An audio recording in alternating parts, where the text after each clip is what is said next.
Okay, and we are live. Welcome to a new episode of All Things Xbox Podcast. Once again, I have Logan with me. Logan, how you doing? Doing pretty good, Jamie. Considering the state of Twitterverse, I think I'm pretty happy right now. How about you? Yeah, I'm good. I've been talking about this for over a month and a half now. I've been going through a chest infection. I'm finally at a point now where I'm not coughing constantly, so that's good. Um, but yeah, let's talk about video games because it's been an interesting week. And I think, normally this time of year, there's either a lot of news or no news. And the run up to Christmas, it looks like we're going to see a lot of it. There's obviously the Game Awards stuff, which we're going to talk about later in the show, because, man, Twitter has been an absolute trash fire for the past 24 hours. And I feel like people are overlooking certain issues and stuff, but, we'll talk about that. It's going to be a fun show because we have a lot of spicy topics, and I'm going to rant about some stuff I haven't talked about online, so yeah, that'll be on in a bit. But anyway, before we get into all the topics, Logan, have you been playing anything interesting? Yeah, I've been on my boomer shooter kick, and I've been playing Ion Fury, and absolutely loving it. It's you follow this protagonist Shelly Harrison, and she's kind of like a basically a '90s over the top femme fatale with like the one liners and like just just so over the top '90s action hero B movie stuff. It's great. It's a lot of fun. Super great gunplay and interesting enemies and story.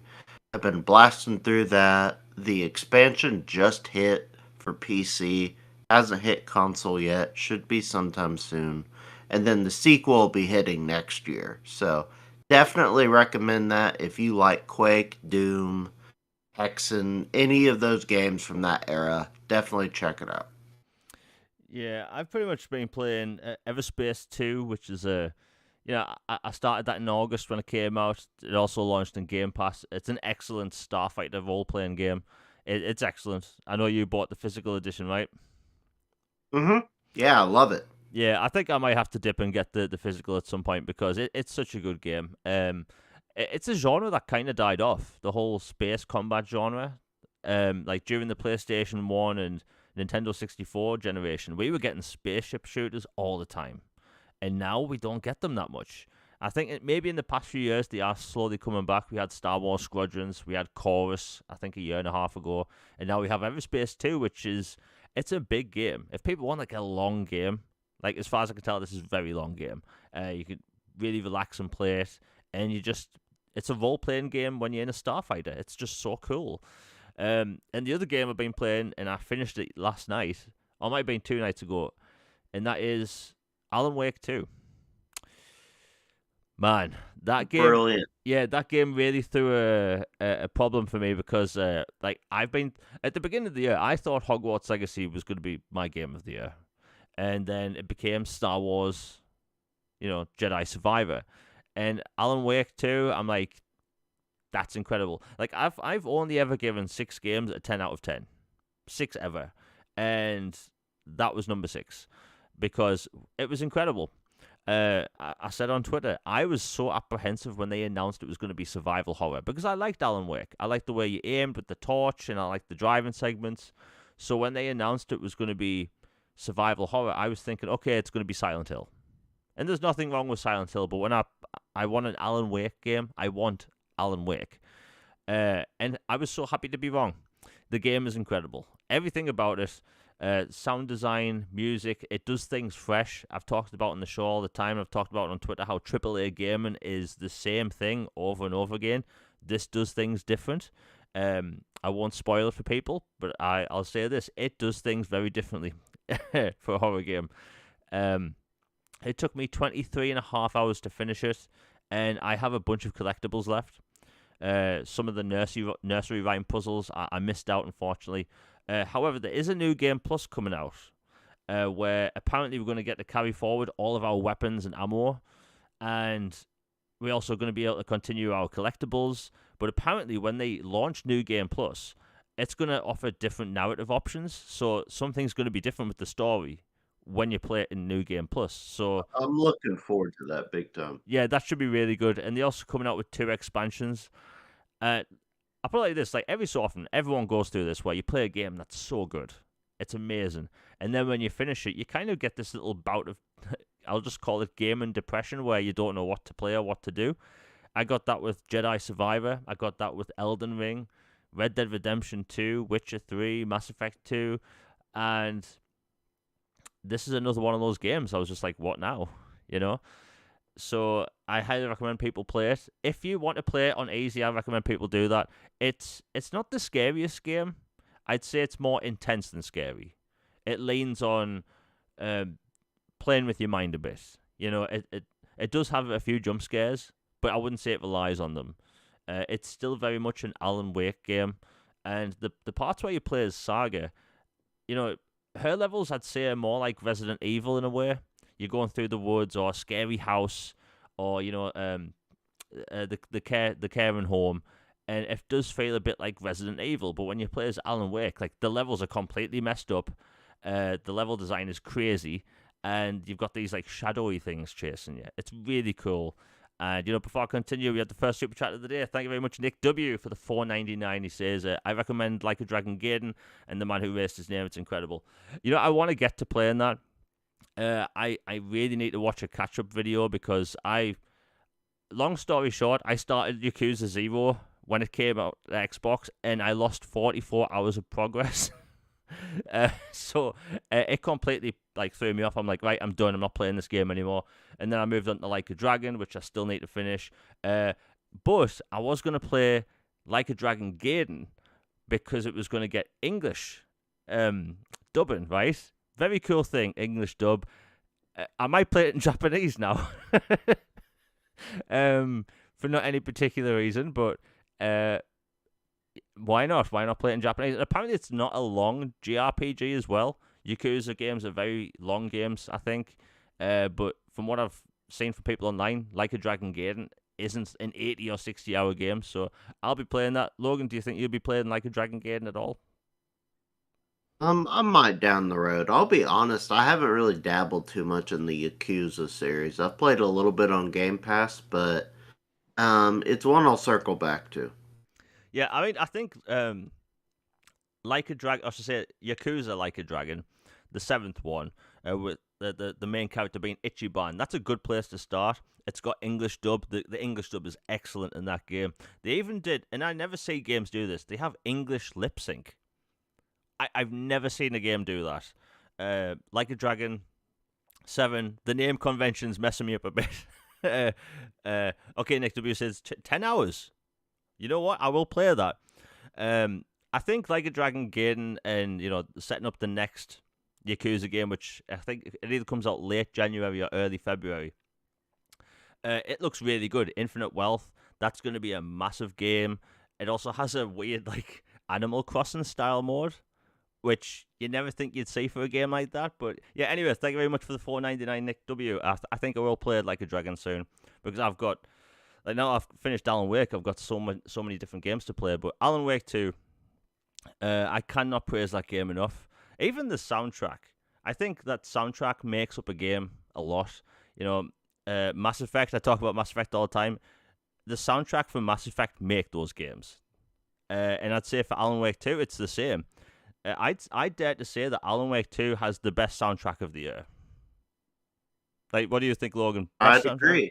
Yeah. It and Hi-Fi Rush for different reasons, but Yeah. I think both of them are neck and neck best music and best scoring of the year. Yeah. I mean, I post clips every day of, like, you know, random combat on Twitter of, like, games I'm playing. There's parts of, like, of what do you call it, Alan Wake 2. I'm not playing. I'm not going to post because I want people to experience it for themselves. But if people like horror, or like if you're a fan of Twin Peaks back in the day, it's very much Twin Peaks. Like, it's basically Twin Peaks the game, but you have a torch. But very good game, and I'm so happy for Remedy. They're getting the recognition they deserve. My entire feed on Twitter is just people playing Alan Wake most of the time. It's Starfield, Alan Wake, FIFA, Starfield, Alan Wake. But it's good to see. I've always been a fan of them. Ever since Max Payne on the original Xbox, they know how to do something different with games. Their narrative storytelling is just fresh.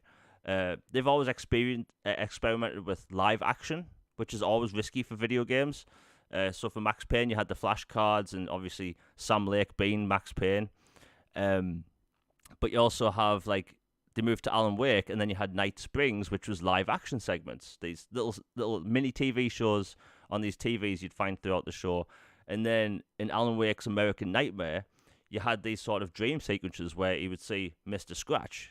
And then Quantum Break, they did the live action mini series thing, which would play throughout the show, where it would show you your choices. Control had some little bit of live action stuff, but in this game, they do different things with it. Like, Logan, did you watch the videotapes in Alan Wake 2? Oh yeah, they had some really interesting information in them. Some of them were pure acid trip, he's losing his mind, but a bunch of them had some relative information that helped bridge story, and they were really well done. Yeah, if people, I've noticed a lot of people are missing these online. If you've been playing Alan Wake 2, at the bottom left-hand corner of the screen, after every Alan Wake segment, you get a videotape. I've seen a lot of people just not playing them. So go to the mind space for Alan Wake and watch the videotapes. There's these 2 to 3 minute little episodes, live action episodes featuring Sam Lake. And Sam Lake in this game plays probably about 8 parts. But it's Sam Lake, he's cool. One of the best developers or best creative minds in the gaming industry. So yeah. Anyway, we have another super chat. I think it's 500 yen. Thank you very much by Lao Shimazaski. If I butchered that, I'm sorry. Anyway, says, good morning, my fellow bots. Greetings from Japan. Can't wait to see what Xbox has in store in 2024. 2024 is going to be good in general. You have... Good morning. Yeah, it's gonna be a good year because not only you have Xbox doing its first party thing with Avowed, HellBlade, Towerborn, and there's all the other there's Flight Simulator, which is gonna experiment with action segments where you save people and all this stuff.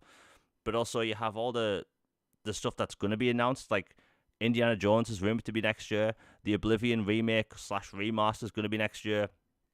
But I think 2024 is gonna be cool in general because the variety's there. Even for 30, I think I've noticed today we already have some PlayStation fanboys in chat. You don't come into my chat and act like that. It's a very chill show. That's all we do here. We just talk about games. It's not Xbots versus ponies. It's talking about gaming. That's all it is. And the truth is, at the end of the day, Xbox gamers and PlayStation gamers, we play the same games 99% of the time. That's the truth. The only difference is there's a few games that we play that's different. And I think it's a shame that, we already have people just go nuts. And I love how the people in my chat right now are, let's face it, jizzing themselves over the Game Awards. They were angry last year that Elden Ring won over God of War. So now they love the Game Awards. Personally, I've always been a fan of the BAFTA Game Awards, which is on every March. It's obviously a British show. Highly recommend people watch that. It's a black tie ceremony. It's very professional. They always get a comedian that actually plays video games. Very good show. But the Game Awards has always been this glorified game showcase show that has awards. Most of the awards aren't even on stage.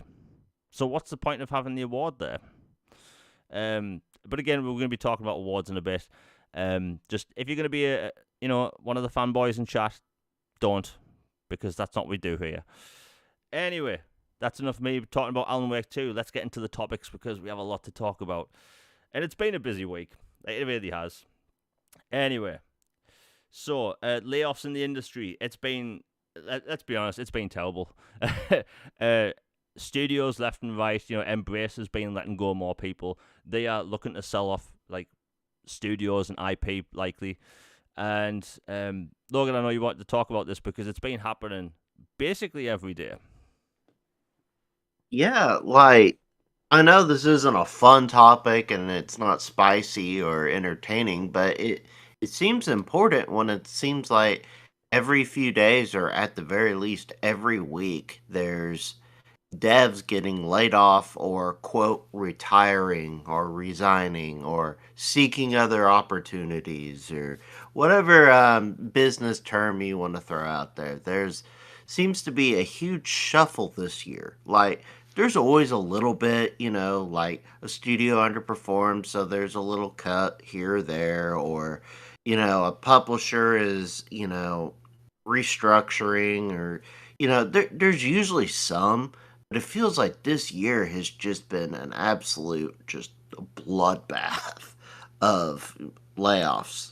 And it it continues. Like today it was announced that 505 publisher, or like the group they're involved with, is laying off like 30% or Oh, something like that, which is pretty drastic. That's like a third of their workforce. So, and it said they're going to be focusing on sequels and established IP because, quote, that's what works. And I mean, yeah, I get it, but it's just a bummer that the gaming industry has turned into such a bleep show lately that so many people are having to reshuffle or move across country or across the globe for opportunities because management is incompetent. yeah. I think the saddest thing about it is that these are people being laid off, and uh, when it comes to like 505 games or Embracer, and I haven't seen any for Focus Entertainment yet, which is one of my favorite publishers. These smaller, They're great. yeah, they're absolutely great. Uh, like it's really sad. Embracer being the biggest one, I think. Like they became really inflated. They have I think last time I checked like 120 studios, and they don't have a big like source of income every year. There's no like big multiplayer game or a game with microtransactions they have going on. Um, and their Saudi deal fell through. They bought all of those different intellectual properties. They own the bloody Lord of the Rings intellectual property.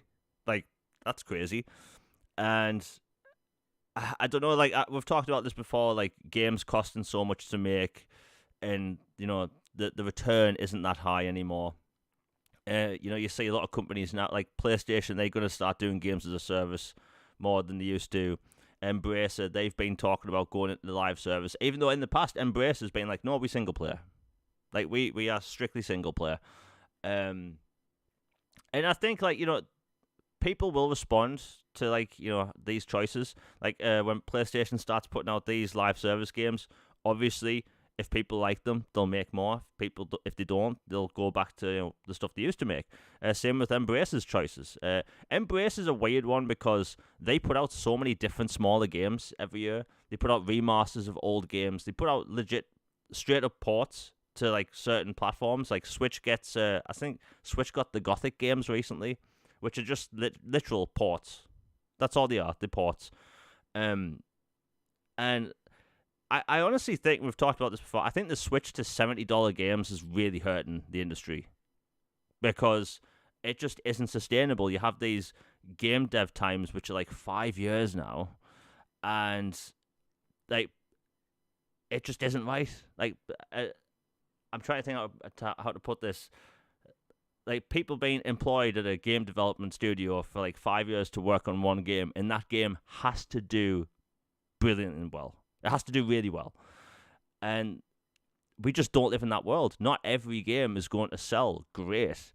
And it's unfortunate we've seen these things at the minute. I don't know what it is. Maybe it's the title of the podcast today, but the fanboys in chat, like, why are you here?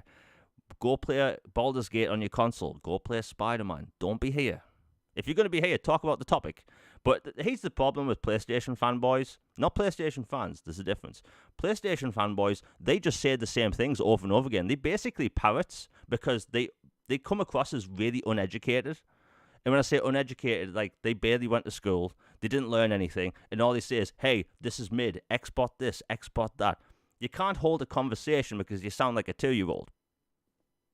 It is what it is. It's ridiculous.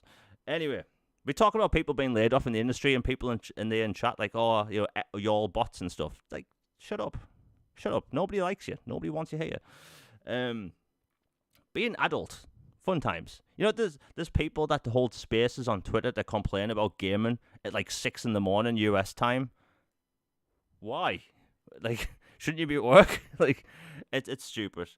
You know, this is a very chill podcast. We come here to discuss the stuff that's actually going on in gaming, not experts talking about the Game Awards. Like, shut up, shut your mouth. Anyway, hopefully all these layoffs will like calm down a bit because it's been happening for weeks now across the entire industry. In fact, I think the only company that hasn't laid off people is maybe Nintendo. But Nintendo's always been in their sort of weird own little bubble where they just do their own thing. So it is what it is, and hopefully things will get better. Anyway, we'll move on. You know what? Actually, while we talk about the Embracer stuff, we talked about this about 6 months ago, Logan, where... And I thought about this, you thought about this. I think a lot of other people thought this. You know, Embracer want to sell off different studios and stuff. I honestly think that Microsoft's going to pick up Eidos Montreal and Crystal. Simply because they are already working with Microsoft. You know, Eidos Montreal are working on Fable alongside... oh my god, who's working? Oh yeah, Playground Games. I'm drawing a blank. And, you know, Crystal Dynamics is working on, you know, Perfect Dark. So it's kind of a good fit. Do you think that'll happen, Logan, with everything that's going on? Yeah, I think that unless there is a stunning Hail Mary by Embracer to turn things around dramatically and flush them with revenue and support and stability and good decision making, that yeah, I think those studios will either be sold off or splintered up, but I think Xbox is the prime candidate to buy them. It makes the most sense. I think there's interest. I'm convinced that they would have bought them had ABK not, suddenly internal combustion about all this stuff and their value tanked to where they could buy them. Like, I think they would have already been Xbox already if not for that coming about. So, yeah, I think within the next couple year or so, that they'll be part of Xbox. Or, at the very least, that somebody else is going to own a bunch of studios from Embracer, because what they're doing now is just... It's basically like a billionaire dude who likes games and then like goes, "Oh, hey, I know that IP," or "That studio made something kind of fun," and then you buy all the stuff and then you really don't know what to do with it. And it that just seems to be the vibes right now, and it's clearly not working for them. Yeah, that's pretty much the deal that we know that was going on. Like, a Swedish guy, very rich dude, like, just was buying game studios up because he liked gaming, and things went sour. Like, if I was a billionaire, I don't think like buying like a few hundred studios would be the best idea. But hey, I mean, hopefully things will work out. Like you said, and like I said, like, I think Microsoft will buy them 2 studios. It'll be a while. I will say this though, I think Ubisoft's going to buy Gearbox. Ubisoft. Oh, that's a good marriage. Yeah, Yeah. Ubisoft doesn't really have a kind of a shooter like that. You know, like that game X Defiant, which is out. I think they pushed it back a bit. I'll put it like this: I played the beta for X Defiant. It wasn't good. Like, there was something off about it. The gunplay was a bit stiff, yet floaty at the same time. The controls were very unconventional. So, like, if you've played a first-person shooter since 2007, they've all pretty much played the same, and they decided to mix things up a bit. They've thrown in these kind of superpowers, kind of, that are attached to the left and right triggers rather than grenades. It's weird, and the map designs were awful. The training mission alone was terrible. And the thing is, Ubisoft, they have thousands of developers that are extremely capable, but like them trying to make a Call of Duty style game, I just don't think it'll work. But I think Gearbox for them would do wonders, because they don't have a first person shooter pretty much like that. They have Far Cry. they have Rainbow Six Siege, but outside of that, I don't think they really have the teams for it. But it is what it is. Hopefully things will get better, because I hate seeing people being laid off. Every time I open Twitter, it's people saying, "Hey, I got laid off from this studio," and it's sad and it's awful this is going on, because the awful thing is this is like right before Christmas as well, which is like even worse. It's a shame. Anyway, we'll move on. Let's get into some positive stuff. And actually, you know what? Let's let me rant about Mass Effect a bit. This is your weekly Mass Effect ranting segment. So we're talking about N7 Day last week, where we got a little bit of a trailer just before last week's podcast, and it was about 20 seconds long. And I'm 99.9% convinced that was Commander Shepard, or at least Fem Shep, in the trailer. Very cool new N7 style armor and coat, which if they put that on the BioWare store, that's going to sell out in minutes, like everything else on the bloody BioWare store. Believe me, I've tried. Everything sells out. Anyway, so like the next day or something, Jeff Grubb came out and his podcast and talked about how he doesn't think the game will be here till 2029. People lost it in the Mass Effect community. BioWare fans losing it. Absolute pandemonium, right? And I've been trying to tell people, like, Mass Effect isn't around the corner. I was hopeful to think that it could be 2026. But Dragon Age, the main team are working on Dragon Age. We haven't seen anything about Dragon Age. Nothing. And that team's going to be making Mass Effect. So it is years away. I will say this, though. I don't 100% agree with the 2029 thing, simply because BioWare isn't doing open world. Right? They don't have to create these massive open worlds filled with lots of things to do. They're going back to hub world game design. How do you think we got Mass Effect 2 and 3 2 years apart? It's because they're not bloated open worlds. And, like, look, whether people like my stance on open worlds or not for, like, Mass Effect, open worlds take a lot of time to make. Mass Effect 2 and 3 are extremely linear, but it works so well. Logan, what do you think the timeline is for Mass Effect?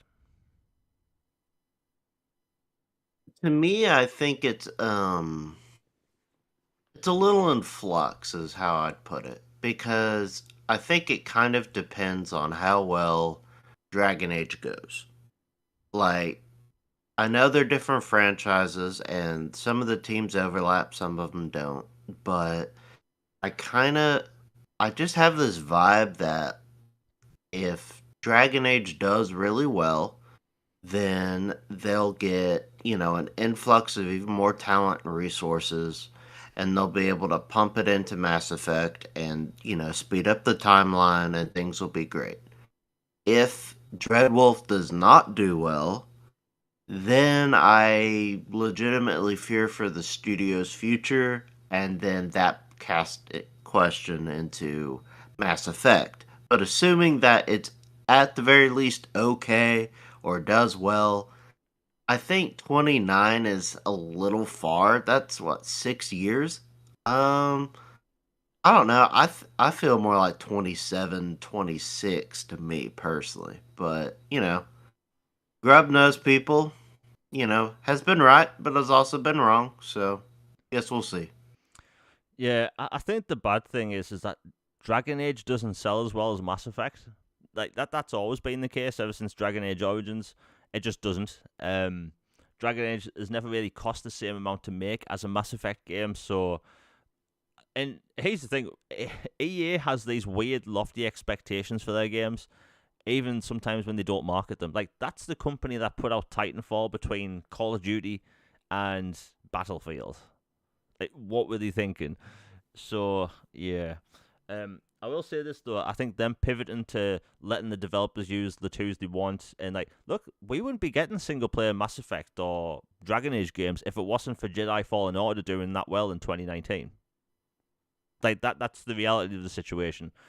So at least EA has some faith in single-player games again. That's why we're getting a single-player Black Panther game, a single-player Iron Man game, which I cannot wait for. But yeah, I just want to talk about Mass Effect because, like, 2029 is so far away. Like that, 6 years, dudes. 6 years. Do you know how many more times I'm going to play the Mass Effect trilogy before then? Probably 7 times. And like I love the Mass Effect franchise, I really do. But like for me, if you look at like how I view Mass Effect, right? I got a Mass Effect game in 2007. I got a Mass Effect game in 2010. I got one in 2012. I got a bunch of DLC for those games, which are excellent. Then I got another game in 2016, which was debatable. Always a 2017 Andromeda came out. And then like just the distance between Mass Effect 3 to the next one, just that hurts. It really hurts. Like, oh, scary to think about it, but yeah, just want to talk about it because I love Mass Effect, and I think a lot of people that are listening do like Mass Effect as well. Mass Effect's a beloved IP, but I think some of the cast of the previous games have kind of hinted that they will be in the next one, which I'm very optimistic about. But yeah, 2029 is a long time away. Kind of scary to think about. Anyway, just wanted to bring it up. Now, Logan, you want to talk about not Mass Effect, Halo 3, because I put it out there. I kind of dipped out of multiplayer in general a long time ago. I play Call of Duty with one of my friends, and that's it. I am a single-player guy, so Logan, talk about Halo, because there's been stuff going on, and I know nothing about it. Yeah, Halo Infinite, as everyone knows, has been having a resurgence. There's hitting really high concurrent player rates and, doing about the best it's done since launch. And there's been a huge influx of content to do with Forge and different modes and different maps and different season passes. And, like, there's the whole Flood themed thing going on right now. And now they've gone all, 2007 and have re-collaborated with Mountain Dew and are doing like the blast like themed stuff from Halo 3 and have revamped like I believe 6 or 7 maps from Halo 3 and have brought them into Halo Infinite. It's like the old maps but plays with Halo Infinite, structure and everything, and it's just super cool. There's a whole bunch of merch, Mountain Dew merch and skins and colorways and just gameplay. There's a new gun. It's the Bandit. It's just a total blast, and just wanted to shout out 343 that they let's be honest, people went nuclear on them about how Halo had been going for a while. And they had a massive purge of leadership and restructuring. And then, with Pierre in charge and the new structure and the new team, they basically just shut up and went to work and, focused 100% on that. Went 0 dark 30. And then they emerged on the other side and have had great content, great communication with teams and the community, and it's been going awesome. So they deserve their flowers. It was a bit of a bummer they didn't get a nod at Game Awards for community stuff, and Destiny 2 did, which is darkly comedic for a variety of reasons. But yeah, just I wanted to give them a shout because I had in the past been on them quite a bit because I frankly didn't think they were doing that great. But they're doing really good now, and I thought they deserved, some kudos, so I was giving them their flowers.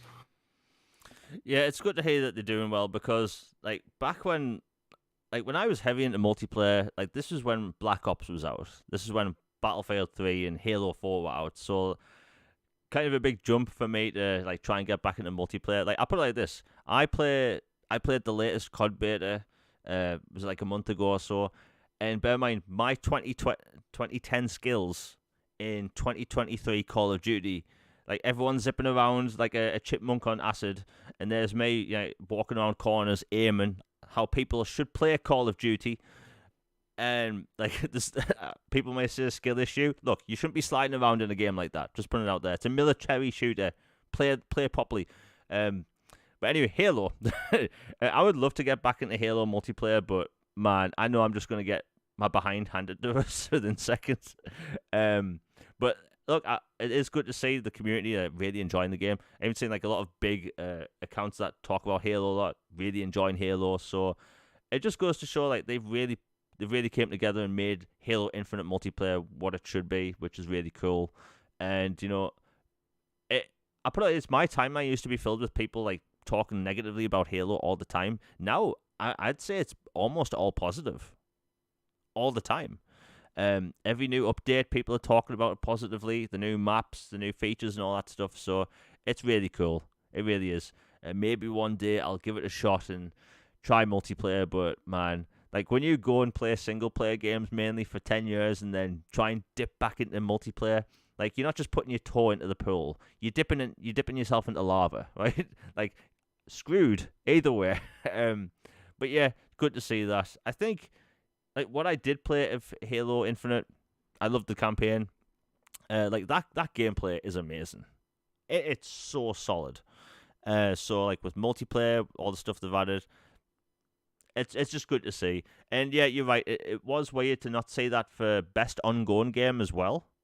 And we're going to be talking about all the snubs in a bit, but like best community support or whatever, that was a weird one. But yeah, Halo Infinite, it's came a long way. In like people will say the game should have launched like this, and the way I see it is like shoulda, woulda, coulda. It doesn't matter. We don't have a time machine. It should have launched like that, but it didn't. Here we are now, and people love the game, and that's all that matters. Anyway, we'll move on. We have a lot to talk about. You know what, Logan? You want to talk about the whole boomer shooter craze coming back? Yeah, like I know the past few times on here, I've the game I've been playing has been from that, and I've just been discovering so many games from that era or have been inspired by that era that have been doing really, really well. Night Dive Studios has been phenomenal at resurrecting these games. And then there's like Void Point, who's doing Ion Fury, and then Aftershock, and then Phantom Fury.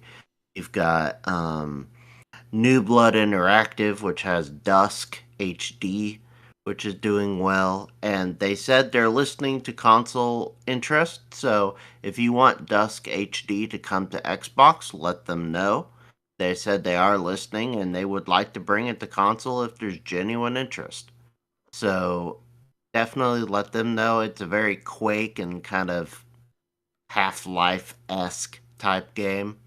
And there's Bolt Gun, there's Hexen, there's Heretic, there's uh, Project Warlock. There's just so many games like from the 90s that are getting retouched up and resurfaced or ported or being discovered by new audiences. Or there's devs bringing them back or making games inspired by them. Like I know Proteus was a big one, and it was on Game Pass for a while. A big boomer shooter that was very good, Humble Bundle. And just I really enjoy it as a palate cleanser because after the heavy narrative, like mind trip, like emotionally draining experience of Alan Wake 2, I just needed something a little lower on the spectrum of that kind of, cognitive and emotional necessity.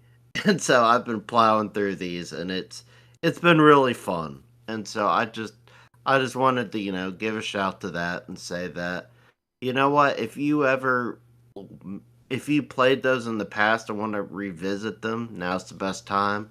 Or if you are ever curious about kind of the origins of FPS, like, Doom, Halo, Half-Life, all these games, Duke Nukem, where they came from, now's the perfect time. Yeah, it is strange how the boomer shooter's coming back. I have a theory that I think it's like a lot of like adults that are getting back into gaming. Like people either like finished like university or college or whatever, and maybe didn't play games for a few years, and now they're playing things that remind them of the childhood. Maybe that's it. I mean, last time I was in a video game store, like I noticed pretty much everyone in the store must have been in their like 30s, 40s, or 50s.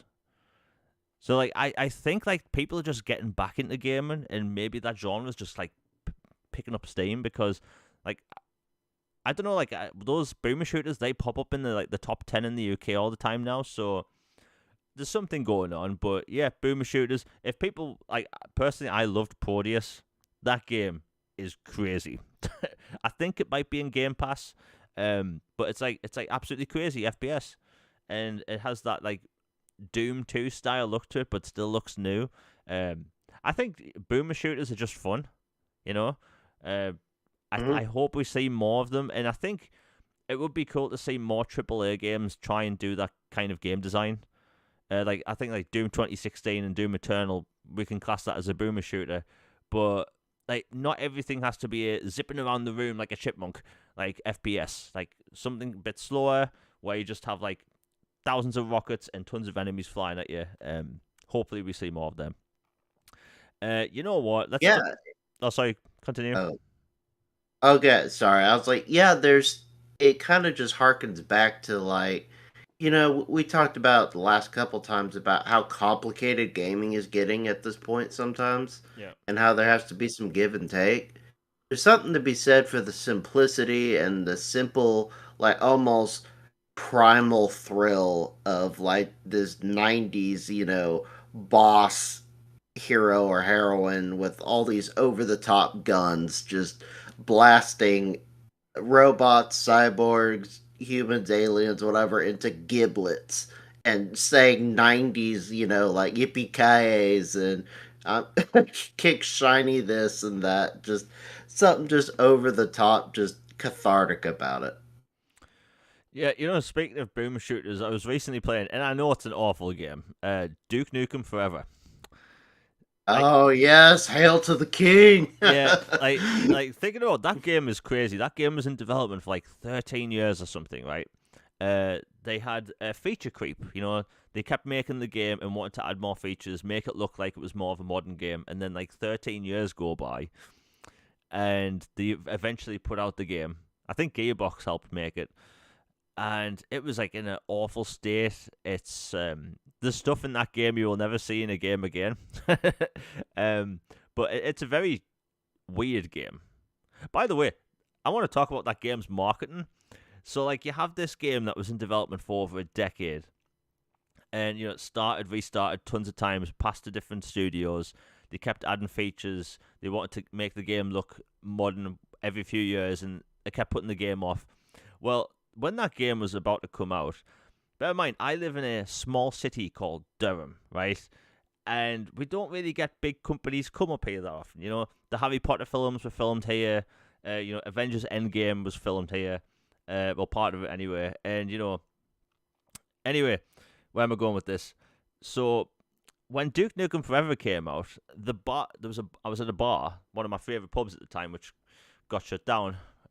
I'm still upset about it. Anyway, this bar was like absolutely covered head to toe in Duke Nukem Forever posters. Like, and bear in mind, just a particular bar in a small city in the northeast of England. I don't know why the Gearbox were doing this, but it was like covered head to toe in like Duke Nukem Forever posters. If you bought, I think it was 4 pints of Guinness, you got a Duke Nukem Forever T-shirt. So everyone that entire night was walking around in Duke Nukem Forever T-shirts. Like most people there probably didn't even play video games. That But sounds great. but yeah, that was weird. Like I would love to know how much money they spent on marketing for that game, because again, why would you market Duke Nukem Forever in the best bar in Durham at the time? Uh, you know, that makes no sense. Like London, I'd understand, maybe Manchester or Newcastle, but Durham, really?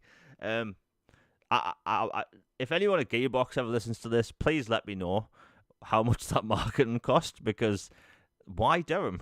um, anyway, Duke Nukem, boomer shooters. I like when people play them. And Duke Nukem, I'd say this: it's a fun game. It's backwards compatible, easy achievements. If you want to throw poop at a wall and leave some stains, you can do that. That is a thing you can do in that game. Anyway, we'll move on. Let's talk about GTA 6, the game that people have been waiting for years. Um, you know, if you're on Twitter or X, you've seen I want to say every week there's been a tweet gone viral that's saying, hey, GTA is going to be announced this and then. And it goes viral, and the game never gets announced. This has been going on for years now. And it's always some stupid rumor. Rockstar's going to announce the game in October because it's Rocktober, and it never happened. You have all these GTA accounts which they make stuff up all the time. They put out a GTA 6 logo which literally says 6 in the logo twice, once in a Roman numeral and once in English. And this goes on for years and years and years. And I think maybe Rockstar were finally fed up. Maybe it had something to do with Take-Two's stock opening up that day. Well, anyway, GTA 6 was finally announced in a tweet. Now, the interesting part is it wasn't announced in just a tweet. It was announced in the reply of a tweet. So they said, congratulate, thanks to our players for the past 10 years, blah, blah, blah, blah, blah, 25th anniversary. And then they eventually replied to their post 4 times, the bottom one saying, we are very excited to let you know that in early December, we will release the first trailer for the next Grand Theft Auto. We look forward to many more years of sharing these experiences with all of you. Thank you, Sam Houser. Now, the tweet has 175.5 million views and 1.6 million likes. Now, this isn't a tweet. This is a reply to a tweet. Like, they basically broke Twitter that day. And it's crazy. And we talked about this before the show went live. I talk about Mass Effect all the time. Everyone on Twitter knows that I'm obsessed with that franchise, to the point where maybe I need like a padded cell with a straitjacket, kind of crazy. Obsessed with that game, that franchise. But GTA, I love that franchise. Played that franchise since I was a kid. I adore that franchise. I think most people love that franchise. And I get GTA 5 in 2013. I'm like, great, brand new map. Oh, what's this? GTA Online? This is going to be cool. Oh, I'm going to get some single-player expansions, which they originally promised. Those things never happened, but the game was great. I got GTA Online addiction. I've talked about this before. I was literally addicted to GTA Online for maybe 16 months, where all I thought about was GTA Online. Putting this out there, do not get addicted to an online service or like online of a game. Thankfully, even though I was addicted, I never put a penny into shark cards. So, at least there's that. Well, anyway, as someone that loves GTA, I'm sick to death of Los Santos. Sick and tired, disgusted. And, well, anyway, we're getting a new map, new game, and I can't wait. Obviously, we don't know anything. And by the way, IGN keep putting out these posts. Everything we know about GTA 6, we know nothing. The only thing we know is that it's set in Vice City, right? And that's it. Apparently, the map is big. You can see a leak version of a map on Twitter. I will not link it, but if you want to spoil yourself for what the map may look like, apparently it's big. But I'm just happy we're going to see GTA soon. And I adore that franchise. Absolutely adore that franchise. Logan, what's your thoughts on the whole GTA thing? Because it's been over 10 years, and it's right around the corner to be shown off. Yeah, I mean, at this point, it was, now or never, because they've already ported the thing a bajillion times. Not quite Skyrim level, but a bunch. And it's like, I'm not buying GTA 5 again. And, Los Santos is great, but definitely have been wanting a change of scenery. Going to Vice City is going to be really fun. I'd love to revisit Liberty City at some point if they do that as well. And I'm excited, and it sounds like it's going to be a fresh take on the franchise. Maybe some different types of protagonists as well, depending on if things are accurate or not. And I'm looking forward to it. It's a huge game. Every year there's, you know, you check the top of the charts, and at the end of the year, after all the ebb and flow of different cycles and, marketing beats, it's always GTA, Call of Duty, Minecraft, and some sports games are always at the top. And it's GTA 6 is going to just set the world ablaze with how much money it makes that launch week. Like, I wouldn't be surprised if it sets a record for how much it makes within 24 hours and a week and a month. I think it's going to be that game. Before we continue, I've just realised we're 15 minutes in. If you're enjoying the show, please like, share, and subscribe. It really does help the channel out. Super chats are live if you want anything answered out or if you want to contribute to the show and support. Anyway, GTA. Now, before I talk about it a bit, I want to say that I have a prediction for GTA 6. I think that game is going to sell 20 million copies in a week. Like, I know it sounds... I know that's a lot of money. Yeah, it's a lot of money, but think about it. Like, I think GTA has sold over 200 million copies, and that number's kind of inflated because people in the UK, I know there's a trick some people do where it's sometimes cheaper to buy GTA with the shark card than to buy the biggest shark card. So some people will actually go out and buy GTA multiple times just to get the shark card with the game. It sounds crazy because it is, but it's a thing that people do. That's not to say it's not a good game. GTA 5 is fantastic. It's a groundbreaking game, but like, we've went an entire generation without Grand Theft Auto. We used to get GTA once every few years, and now we get one GTA. It kind of depresses me a bit and scares me a little, thinking like, when does GTA 7 come out? like 2040, something like that. Flying cars down. Yeah, that's going to be scary. Funny thing is, when GTA 6 was announced, GTA 7 was trending on Twitter. like Of course it was. Yeah, like what we know. Yeah, leaks. Like it's crazy, but I think, yeah, obviously we know they're going to be like, the game leaked a year ago. Some dude leaked it, and I feel sorry for all the developers. And by the way, Jason Schreier on Twitter gets a pass for everything, I noticed. So some people from Rockstar went to Jason Schreier and said, hey, the next GTA trailer is going to be shown next week. And I saw multiple people say, hey, isn't this crap for the developers that, they leak the game just before the announcement? And the amount of people I saw defend Jason Schreier for just leaking this was kind of crazy. Like, have you noticed that, Logan, how the industry kind of just defends, like, Jason Schreier no matter what?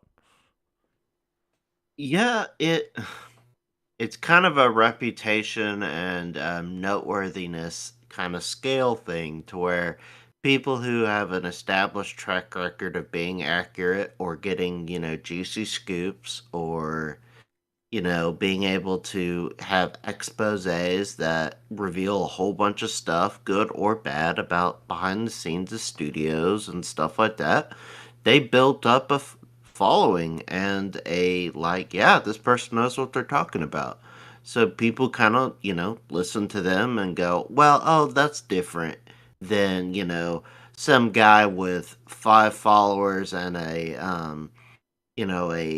anonymous avatar leaking, source code or leaking footage of a game or breaking the news. It's treated differently, even though, it's like, one person says the game's coming out at this point, and there's going to be an announcement of this and look out for that, versus the other person doing it. It's essentially the same, just comes out differently from the different person you listen to, and because one is a journalist established and the other is not. It's the way it goes, man. Yeah, I don't like saying that, because remember, that person knew about all the shady stuff that happened at Blizzard a few years ago, didn't report on it. But yeah, I think it's weird how some people in the game industry just get protected. And again, we'll be talking about that when it comes to the Game Awards stuff. But yeah, GTA, it's going to be announced early December. I think that so I just went back and checked when the first GTA 5 trailer came out. The first GTA 5 trailer came out in it was the 2nd of November 2011. So the game was announced with a trailer 2 years basically before the game came out. I've seen some people worry about what's going to happen with GTA 6. I will say this: Take-Two, they expect a massive surge in stock price and revenue in between March 2026. Sorry, I'm all over today with numbers. March 2024 in April 2025. So it's going to launch somewhere in between then. Whenever it does launch, I will say this: no game will launch within a month of that. Either way. No smart game. Yeah, like we've seen in the past, like if you launch around a Rockstar game, you are done. But yeah, anyway, the game it's going to be showing off in a few weeks now. I don't think it's going to be at the Game Awards. I think it's going to be announced on a random day at a random time because look, everyone knows GTA 6 is bigger than the Game Awards. We all know this. It is what it is. Logan, do you think it'll be at the Game Awards or just do its own thing? No, I do not think it will be at the Game Awards. I think a as evidenced by a mere reply having that big of a pull, I don't believe they need Joff's show for them to get the attention the game needs. I think them putting out a simple video would dwarf even that show. Just it's how much pull it's got. So I don't think it'll be there. I don't think they'll waste their time. You know what would be funny if it was announced on Rockstar's Twitter during the Game Awards. Like, Hey, I mean, certain studios in the past have trolled other studios with announcements during Joff's shows, so wouldn't surprise me. yeah, but anyway, it's going to be announced soon. Logan, you want to talk about Matt Booty and Sarah Bond's interview again? I missed these. What's been going on? Oh, Matt Booty recently had a interview with The Fourth Curtain, which is a podcast with tech industry folks and other people in entertainment you should know. And they had had an interview with Brian Fargo a while back, and then they had Matt Booty on. And they talked about his past and his upbringing and how he got in the industry, which is fascinating. Apparently, he was a theater major at one point, and he was involved in music, sound design, and mixing and stuff. And that's how he ended up getting hired by Midway. And so, how he ended up getting started in the gaming industry and then it was a lot about it's a good listen for people who are interested in gaming history and then his career arc, and then talking about how he's now in charge of basically oversees all of ZeniMax and all the Xbox game studios, and he does the game stuff and the software stuff, and then Sarah handles the business stuff and the platform stuff and the relationship stuff with outside entities and intermingling and stuff. And how he name dropped two studios in particular as he had visited recently and was really excited by what they were doing. He said it is working on something real special, and he's really excited to see what they're doing. And then he dropped the Coalition and talked about how Gears has horror elements, and it's about brotherhood and this and that. And so he really harkened on some elements that some feel have been kind of thrown aside or less focused on than they had been in the past during the heyday of Gears. So that really caught my attention and made me happy. I'd love it if they got grittier and darker and scarier and more monstrous, like the original Gears trilogy. Like I'm not saying they need to bring Cliffy B back and all that kind of stuff. That's a whole other can of worms with Xbox, but um, just exciting that they're talking about making Gear scarier again, which great. We need that. And as for Sarah, she had an interview on a different tech podcast, and she talked about her role and basically just overseeing the business of stuff and how everything from Minecraft to these shooters to these racers, all these things, they bring all these different people together from all these different backgrounds, and that Xbox does study Netflix, Disney Plus, all these others to see how they curate content and how they build their model, and they're trying to take those, adapt those, and take Xbox to greater heights than ever before, and that they have big ambitions for the future, and it's very exciting.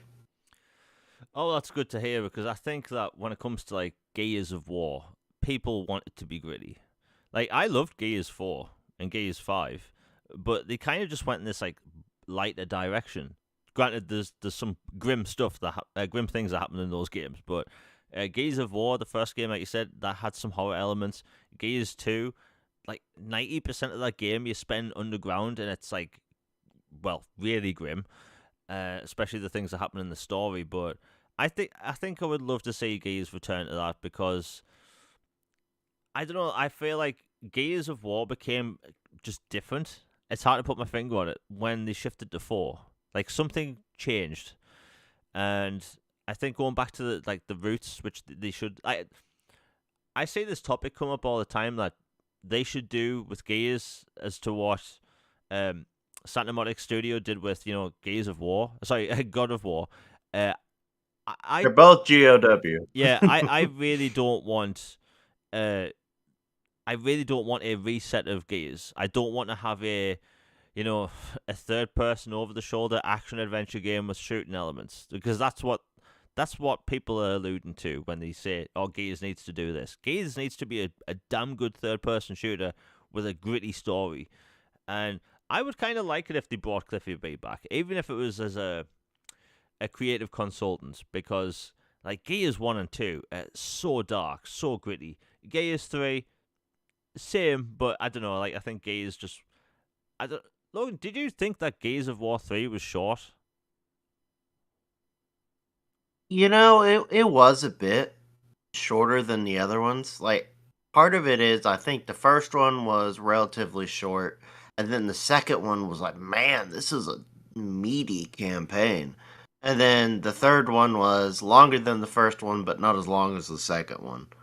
But then, you know, also that they took some of the story and then that ends up in, Gears kind of judgment, which a lot of the Gears community isn't fond of. I still enjoy it, but basically taking part of the story and putting it in that didn't help.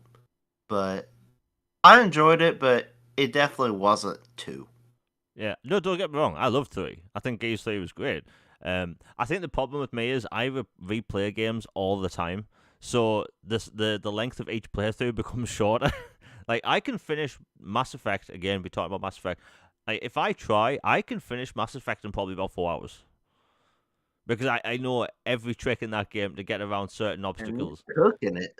Yeah, and that's without using like glitches. Like I know how to finish that game really quickly, but I still put 50 hours into it because I try. But yeah, Gears. I hope it goes back to a gritty thing. And I loved Gears 4 and 5. I love the bike segment in 4. I like the new characters. Although I do think it's strange how the main character in Gears 5 looks nothing like how she did in the previous game. Like it's like a completely different character. But yeah, Gears.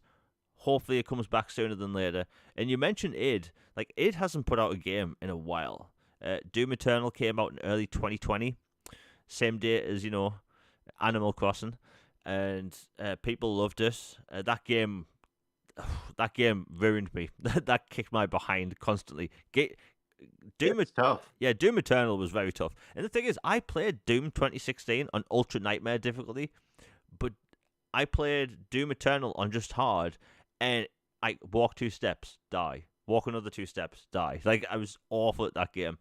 But there was that rumor that they are working on, a prequel, Doom Year Zero, I think it was called. Um, Now they have said that they're not working on Doom again, so who knows what's happening there. But I will say this: id know how to make first-person shooters. Like theirs is absolutely crazy, and personally, I can't wait to see what they come out with next. I think that 2020 is going to be one of those years where we just see a lot of stuff, like a lot of things announced, because Machine Games have been working on something since 2017. Id's been working on something new since 2020, although they did have an incubated team working on DLC. But like they have a bunch of studios ready to announce things. And even though we did get that leak list a while ago, with the Oblivion remake and the Fallout 3 remaster, we could potentially see maybe 6 to 8 games launch next year, just from Xbox.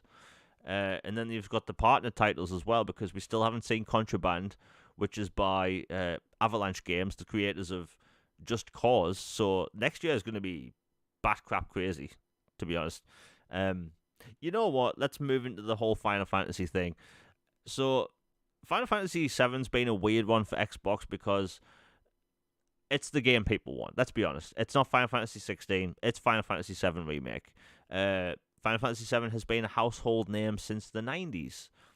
You know, people know those characters, love those characters.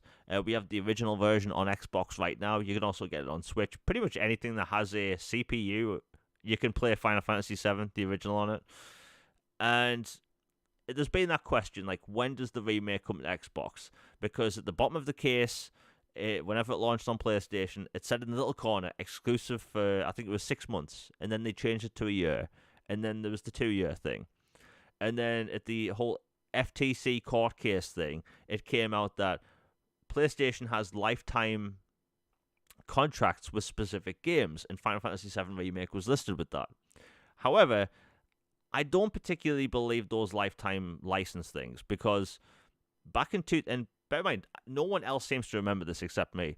In 2015, the head of Square Enix came out on the PlayStation stage at PSX, I think it was called PSX at the time, and said, Final Fantasy VII is coming to PlayStation, only ever on PlayStation. And then 2 years later, or 3 years later, it came to Xbox and Switch. So, like, I don't particularly believe the whole forever thing. Well, anyway, Jez Corden on Xbox 2, it was like 3 weeks ago, he said he thinks everything's on the table. You have a new head of Square Enix now, which seems to be playing ball with Microsoft. Phil Spencer was on the stage when they were talking about Final Fantasy XIV's latest expansion, and the creators said that the head of Final Fantasy at Square Enix said that we are going to bring more Final Fantasy games to Xbox outside of 14. Now, the reason why I'm bringing up Final Fantasy VII is that Square Enix is bleeding cash, right? They have live service model games in the works, such as Form Stars, which I personally don't think are going to take off, right? Square Enix should just stick to what they can make. Single-player games. But anyway, with them bleeding cash, you have new heads in certain positions, and Xbox seemingly going to get more Final Fantasy games. I honestly think we could see Final Fantasy VII Remake on Xbox by the end of next year. I know it might sound a bit unrealistic, but given everything that's gone on, and I don't know, like, you have the next game coming to PlayStation in, I think it's April next year or something. Whenever the next Final Fantasy VII game comes to PlayStation, at the bottom of the post it said, look, it's going to be exclusive for like 6 months or something. So I don't know. I think it just kind of points to Microsoft just having to wait longer for these titles rather than never getting them, because it just doesn't make any sense. People will listen to this and think, well, Final Fantasy games don't sell on Xbox. There's a problem with that. They have to release them for them to sell. Final Fantasy 15 sold, I believe, over 1 million copies on Xbox in the first few months. The numbers are there. People can find them. But every Final Fantasy game they've ever released on Xbox has always had an issue with them. Final Fantasy 13 launched, and it was the most divisive Final Fantasy game ever created. People either loved it or hated it. It was the Marmite of Final Fantasy. Then there was the 2 sequels, which had their problems. Then the next game that came to the Xbox was Final Fantasy Type 0 HD. Nobody wanted to play that. By the way, I bought that, and you know that game induces motion sickness to people that are prone to it, meaning I wanted to throw up every few seconds I played that game. Awful. And then we got Final Fantasy 15, which was a bit divisive, but again, I love that title. So they've only launched a handful of titles on Xbox when it comes to Final Fantasy. And Square Enix is very incompetent. You know, when they launched Kingdom Hearts alone is stupid. The first Kingdom Hearts game that came to Xbox was 3. Kingdom Hearts 3, in a story that's notoriously complicated. And then we got the HD collection, like 2 years later. And then they were wondering why it didn't sell well. Why the hell do you think it didn't sell well? Like, Logan, I know we've talked about Square Enix's shortcomings and all that stuff. Do you think with them changing president and titles in the past coming over, do you think Final Fantasy VII Remake has a chance to come to Xbox, at least in the next few years? I think the door is unlocked and can be opened now. Whether it will be or not, I don't know. But since there is a change in president and CEO, and there's a willingness to talk with Microsoft and make games committed to Xbox platform, I think it is a possibility now. Like, I had been on record saying I just didn't think there was, a Ice Cube's chance, that it was going to happen. But now that, there's been change, and obviously there's some legal and contract stuff for some titles, but I think that the chance has never been higher than it is right now. But I do think the other ones will for sure.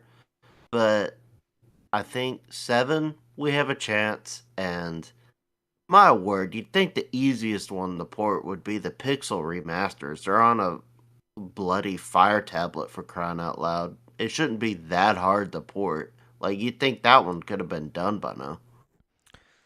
Yeah, the Pixel remasters are the ones that don't make sense because I don't know anything about game development. Not really. I don't know what it takes to port games, but these Pixel games that run on bloody Kindle Fire tablets or whatever you call them, they are on everything. You could probably get those games to run on a smart fridge or a calculator, a modern calculator. Put them on Xbox, and there's the rumored Final Fantasy IX remake. I do think that will come to Xbox as well, but like it doesn't benefit PlayStation in any way. Them doing these deals. Like Final Fantasy VII, I always see people in my feed wanting it to come to Xbox. I don't think Final Fantasy VII is a can't speak today is a system seller for people that already own an Xbox. Like, I don't think people are going to buy a PlayStation just for Final Fantasy VII Remake. Granted, it looks amazing, and I want to play it. But, I don't know, like, I think the biggest draw to Sony's platform is their games. I don't necessarily see Final Fantasy as a system seller. Some people might not like me saying that, but it just is what it is. Clearly, Square Enix needs to make more money, and even if people want to say the games won't sell on Xbox, are you telling me that Final Fantasy VII Remake would sell more on one platform than two? That doesn't make any sense. The Switch 2 or Switch Pro, whatever they're going to call it, Mega Switch, Super Switch, that's coming out next year. It would sell well on that too. They should put it on everything that they possibly can. And I don't know, like it's already on PC. I think they could do so much with that title. But Final Fantasy, it needs to be more of a regular thing on Xbox. You can't just have the Square Enix has this problem where they release these offshoot games on Xbox, but not their main titles now. We get Octopath Traveler Lace, Octopath Traveler 2, shall I say. We get the occasional Dragon Age game. We have one Dragon Age game, and then the two creator ones. And I don't know, it's just like Square Enix doesn't try. If they release a game and it's not marketed on Xbox at all, then how people are meant to know about it? Like, there's people that have told me they had no idea 15 launched on Xbox because all the marketing was PlayStation, all that stuff. And I think the relationship between Square Enix and PlayStation is just hurting Square. Like, there's no way they could be making enough money from that to sustain them. Like, all their games fail that aren't the mainline titles. They have lofty expectations for their games. Hell, they sold off Tomb Raider in their best studios, in my opinion, for $300 million when they clearly worth more. Like, they just don't know what they're doing. They announced Kingdom Hearts games years away. Nobody knows what's going on there. Is the next Kingdom Hearts game going to be on Xbox? Nobody knows. They are probably the least competent publisher out there. They don't know what they're doing. They might make some good games, but business-wise, they have no idea what they're talking about. Star Ocean, the Divine... What's it called? The Divine Hope? The Divine Force. Sorry, I had to look up my case. Star Ocean, the Divine Force. Nobody knew that was out. That game, I've never seen advertising for that at all. But I have seen advertising for their Pixel game, like 2.5D game that's coming out or is out. Um, and that's weird. Like, why not? I don't know. I think Square Enix is in a weird position, and they would be way better off just going multi-platform. Why not? They're not owned by Sony. Their games don't have to default. Like, people act like their titles should be de facto default exclusive to PlayStation. It doesn't benefit them in any way. If you own a PlayStation and your primary console is PlayStation, if those games being exclusive to one platform is a thing, how does that benefit that player? It doesn't. It just means the games don't go anywhere else. It's a stupid argument. Anyway, we'll move on. But I think that we will see Final Fantasy VII Remake on Xbox maybe by the end of next year. And if that happens, I'll do a giveaway. Why not? Anyway, you know what, Logan, we have a lot of stuff to talk about. Okay, Call of Duty. Yes, we are saving the Game Awards thing for in a bit, but Call of Duty, it got horrendously reviews as like one of the worst Call of Duties. Again, I haven't played it yet. I was waiting till I finish Alan Wake and Assassin's Creed and that. But anyway, the game gets low reviews. They say it's a short campaign, although Call of Duty campaigns are always short. People adore the multiplayer. Like, Logan, did you play the multiplayer at all, or even in the beta? I haven't yet. Like you, I had been solely focused on Alan Wake, and now I'm playing Ion Fury, but I plan on picking it up first sale. To me, we're gonna dive into the topic more, so I'll save my thoughts on it. But I was waiting a bit for some reasons. Yeah, well, the gameplay in Modern Warfare 3, it's phenomenal. Like legitimately so good. The gunplay is great. The multiplayer, look, I've said, seeing everyone flying around like a chipmunk, not my speed. However, the gameplay alone is just great. The fact that you have these remade maps from 2009? 2009 Modern Warfare 2? Yeah. And it's just bringing so many people back. You have people that played Call of Duty back in the day are now getting back into it again.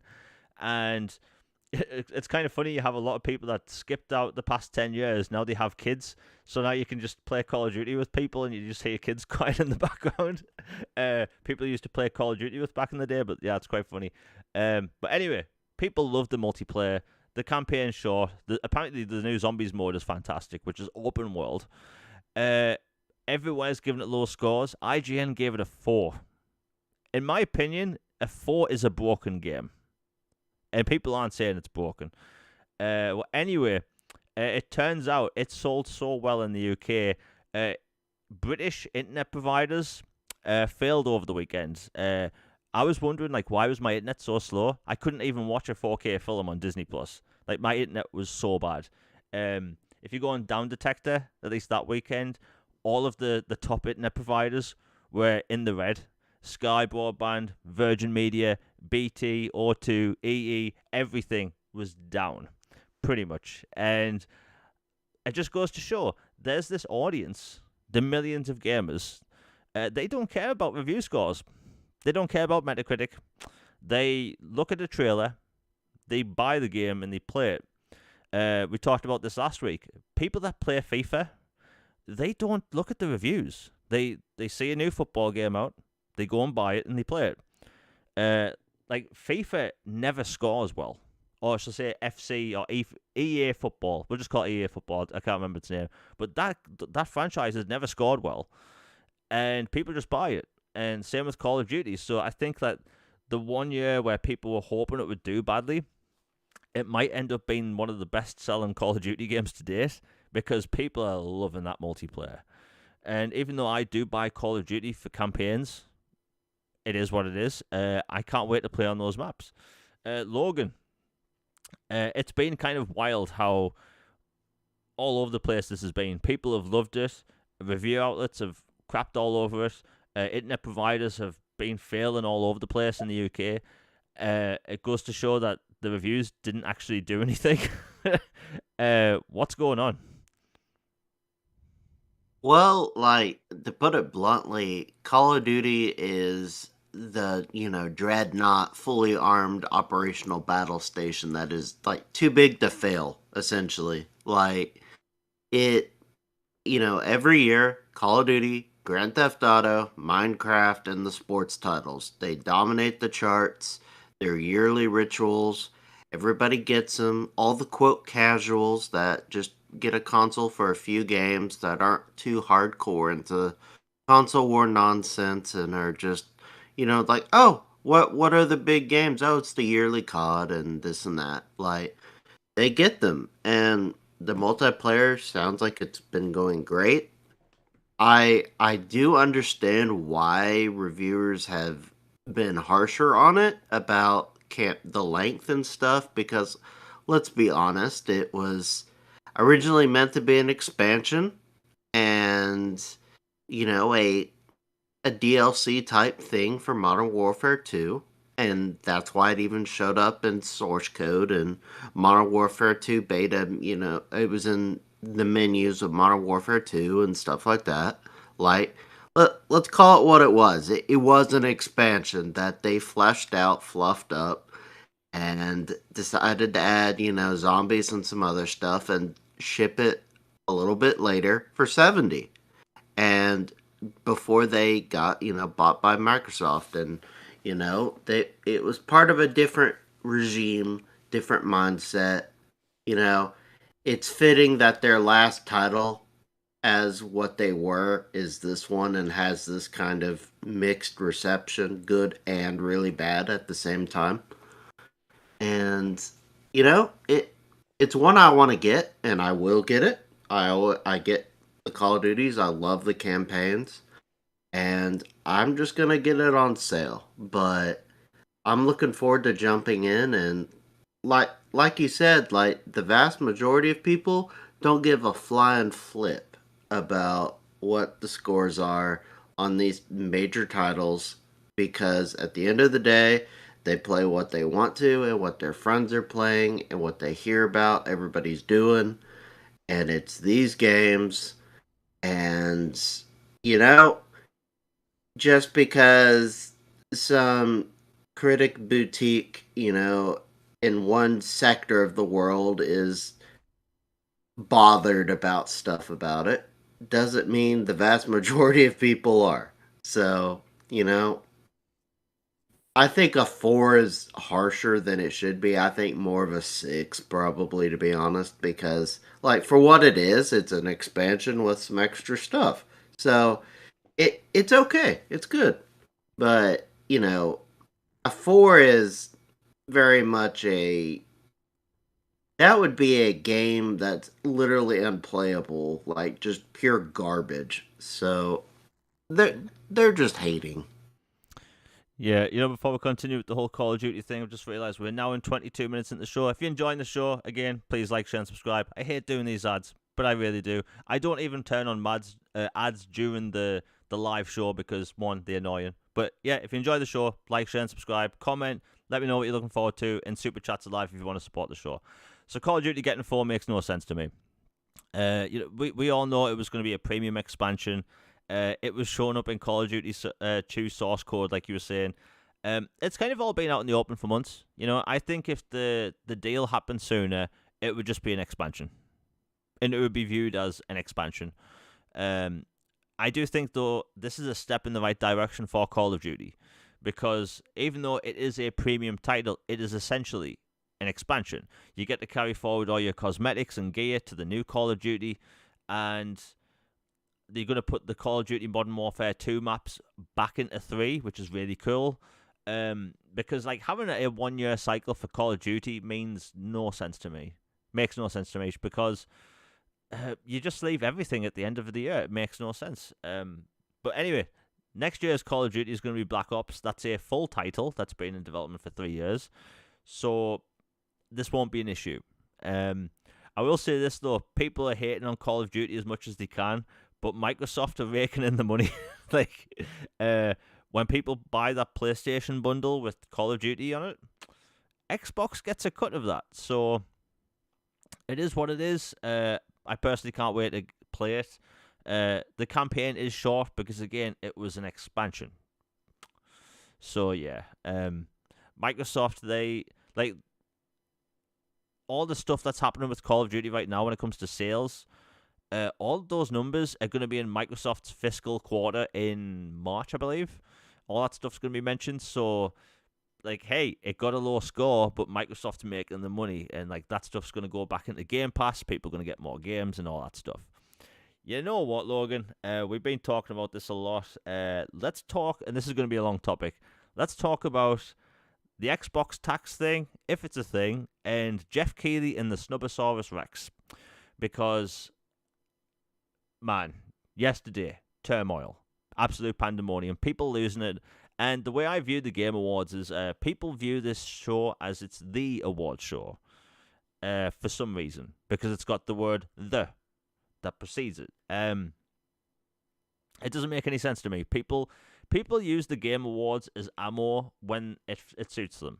There's people in my chat today that were acting like clowns, saying Starfield didn't get nominated, blah blah blah blah blah. Those same people were crying last year when Elden Ring won Game of the Year. Like I've said earlier in the show, I prefer the BAFTA Game Awards. I like the way it's presented. I like the fact that it's not a games showcase with. And look, why do you have an award show where awards are given off stage? That makes no sense. So anyway, there was a lot of games snubbed yesterday, and I've noticed that people are acting the same way about certain titles. So let's get this out of the way. Hogwarts Legacy. People are talking about Starfield. No, Hogwarts Legacy is the big one that people need to be talking about. We'll talk about Starfield in a minute, but Hogwarts Legacy got snubbed from every single category. Every single one. When I talked about this yesterday on Twitter, people kept bringing up, it's not better than Baldur's Gate. Well, screw you. That's not what I said. It didn't get nominated for anything. Not best original soundtrack. Not best art direction. Like, that game is one of the most beautiful games I've ever played. The soundtrack is amazing, and it didn't get nominated. And if anyone remembers, back in January or February when the game came out, I said it wasn't going to get nominated because of the, air quotes, controversy. And, like, that just goes to show how kind of, I don't want to say corrupt the whole thing is, but if people are choosing to not nominate a game because of a forced, like, problem, right? Hundreds of game developers worked on that game, hundreds of awesome game developers, and people are blaming the creator of the franchise? That's not fair. Like, how are people okay with that? And how are game industry folk that are in charge of the review scores and the which games get nominated, how are they okay with this? It's shady AF. It shouldn't be happening. It is like, it makes the whole thing look corrupt. So why are these developers not getting the recognition they deserve? This is a team that used to make these, let's be honest, kind of crappy movie licensed games, and then they switched to making a AAA RPG set in the Harry Potter universe, and it turns out it was a damn good game. It's the best-selling new release of the year, and it gets no recognition because of the creator of the franchise. That is like, Logan, you have to admit, that is like really shady. Yeah, it's it certainly falls under the that's pretty interesting kind of meme territory. It's the fact that it doesn't get nominated for a single category. Like, okay, if you don't want to say it's a game of the year contender, okay, this was a super stacked year. I get that. There's a bunch of games. I personally think the list should have been expanded, and that'll be another one of my complaints for later in the show when we go through the resume and tear it apart, basically. But yeah, like, if you don't want to say it was one of those worthy for the major award, so be it. But when it got nominated for a Grammy, for, like, the Grammys is no joke. It's an actual legitimate established major award circuit thing that the industry 100% recognizes and cherishes. It's not, an independent thing spun up that's trying to take center stage. Like, it's the thing. And when they recognize it in their games category for music contributions and stuff like that, but this one doesn't, yeah, that's a little odd. And I agree. I think it is because of the controversy, because people either struggle to or refuse to separate someone who created an IP but is just sitting at home collecting a check in the mail for royalties versus a studio of hundreds of people from all kinds of backgrounds and walk of life who are passionate about this world, created an excellent game and shipped it out there that did really well, even against a whole bunch of nonsense that was not their fault and was mean spirited. And the fact that they get royally hosed where they don't get nominated for a single thing, it's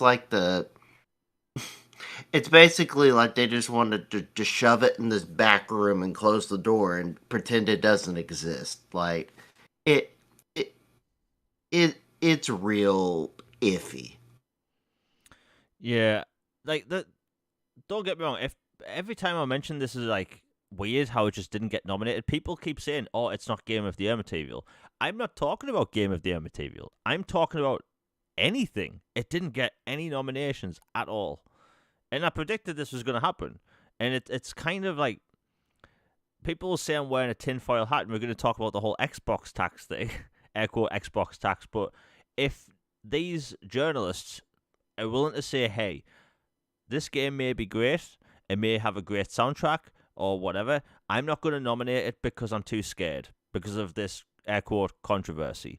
If they are willing to do that, who's to say that they aren't going to, snub other games for certain categories because they just want to? I think a lot of the game industry, professional game industry, are kind of a bit shady. This thing really makes it look bad. And again, at least best soundtrack in art direction, but no, nothing. And you look at Starfield. People keep replying to me saying, it's Starfield's not Game of the Year material. Are you telling me that every single Bethesda RPG gets great reviews, gets nominated for Game of the Year, a bunch of genres, a bunch of categories? Are you telling me that every single Bethesda RPG that follows the same formula for quest design, are you telling me that the game that broke the camel's back was the game that just happened to be under Xbox? The game that happened to be exclusive to Xbox? And I don't even... It's a huge coincidence, Jeremy. Yeah, and like you have Resident Evil 4 Remake, which is nominated for Game of the Year, and people are bringing up, well, shouldn't remakes and remasters have their own category? Everyone that says that has a fair point. We get so many a year now, it could be its own category. The actors for Alan Wake and Alan Wake 2 aren't nominated. Why? I think Saga is. Yeah, Saga is, but I mean the two actors that play Alan Wake aren't. Oh, yeah. Which is absolutely crazy, because those two actors, a lot of people don't know this, but you have two actors that play Alan Wake. You have the actor that does the face and the other voices, and you have the guy that does the voice for Alan Wake. Neither of them have any nominations. Darth Vader. Yeah, like neither of them have any nominations, and it's crazy. Dead Space Remake has one nomination, I think. I think it might be for sound design. Sound. Yeah. And that is just like crazy. The gameplay in that game is amazing, and how they elevated it to a whole new level. And you have Destiny 2 under, was it best community support after they just fired like 100 people? Everyone? Yeah. Yeah. It's crazy. And the games that are under best ongoing game, like Halo Infinite isn't there. Like, what? Sea of Thieves isn't there, and that's getting new expansions every year. Path of Exile isn't there, and that gets new content all the time. None of them there. It just seems weird. One of the esports coaches that was nominated for best esports coach, which is a weird category, literally posted on Twitter today saying this doesn't make any sense because I'm not coaching anyone. So, like, who's deciding what gets what?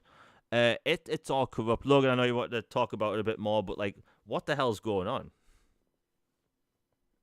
That's a great question, Jamie. I've been wondering that myself because I don't know, maybe there's someone who could tell us because it makes no sense. Like, okay, I know it's kind of one of those topics like there's two sides. There's people who think remakes, remasters shouldn't be eligible and then there's some who do.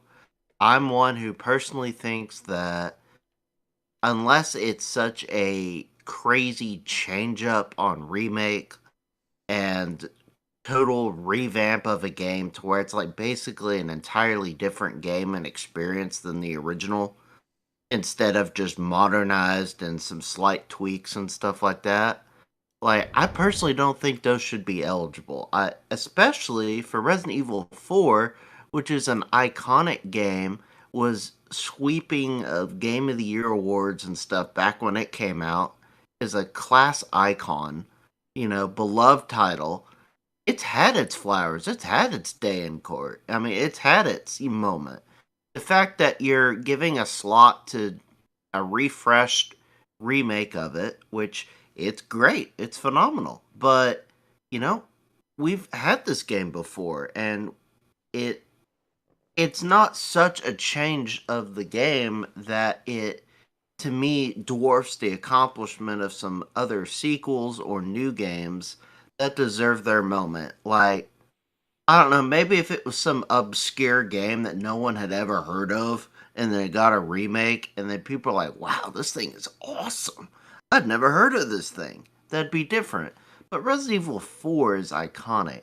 And the fact that it basically gets another crack at Game of the Year when it's already gotten it before just doesn't feel right by me and doesn't sit well with me. And like, okay, if you're gonna put that one in there, why not Metroid Prime Remastered? That game is iconic and incredible in a remaster, and it absolutely annihilated everything when it came out. Are you telling me that it wasn't good enough to make this list too? Or what about Dead Space Remake? Like, it opens a whole bunch of can of worms that, frankly, I don't think it should have been nominated. I don't think it's fair. I understand if people think it's just a new game, new year, it's eligible. Okay. I just don't think it should be. But like the rest of the list didn't bother me. I know some people are like two Nintendo games, what the heck? Well, there's no, rule saying that a company can't have multiple games if they have that good of a year. I mean, I have no qualms with those. Like my only qualm is really Resident Evil 4 and that I think the list should have been 10 to begin with, not 6. And then, like you said, the coach thing is ridiculous. He says he's been out of coaching a year. How do you have an expert, quote, panel of 120 outlets, or whatever you want to call it, not know that one of the categories, this dude hasn't even been in the game for a year? Or like, how do you not know what an indie is Yeah. and have a game published by Nexon be an indie category? Nexon is a massive conglomerate. How is the Diver game eligible for indie? Like, if you want to say, oh, because it's a smaller scale, artsy kind of game, I'm like, would Hi-Fi Rush be an indie then? It's like all their categories make no sense. Their strategy game category makes no sense. It has four different types of subgenres all thrown in. No one can agree on what an RPG is, apparently. It's just, it's a total mess. And I think that there are definitely factors behind the scenes, whether people have the balls to admit them or not, that affect things. And I think that was on display with some of the stuff that happened. Yeah, I'm looking at some of the nominations right now. This makes no sense. So, best multiplayer presented by Discord. You have Baldur's Gate 3, Diablo 4, Party Animals, Street Fighter 6, Super Mario Brothers Wonder. Now, when I hear multiplayer award, I think that means PvP multiplayer, right? I don't think co-op, so co-op doesn't even get its own category. Best esports, okay, that's fair. But it's just weird. Like okay, look, best RPG: Baldur's Gate 3, Final Fantasy 16, which most people say doesn't really play like an RPG. You have Lies of P. I liked Lies of P, but I don't consider that an RPG. You have Sea of Stars, which is fantastic. Highly recommend people play that. Starfield. We all know Baldur's Gate's going to win this, simply because of how people are acting and stuff. Should like I think more people have a problem with Resident Evil 4 remake being up for Game of the Year rather than Starfield not being there. And then let's talk about the whole. 100%. Yeah, it's weird because like, why would you have that there? It doesn't make any sense. Like, where is it? I'm looking. I've got best mobile game. You've got Final Fantasy 7, Ever Crisis. Okay, that's not bad. Best independent game. Like you said, Dave the Diver isn't an indie game. Best community support. You have Cyberpunk 2077. Now that game doesn't really make much sense to me because it was fixed last year and people pretend it wasn't. Best ongoing game. Genshin Impact, Fortnite, Final Fantasy 14, Cyberpunk, Apex Legends. What? No Halo Infinite? It's just weird, you know. I don't know.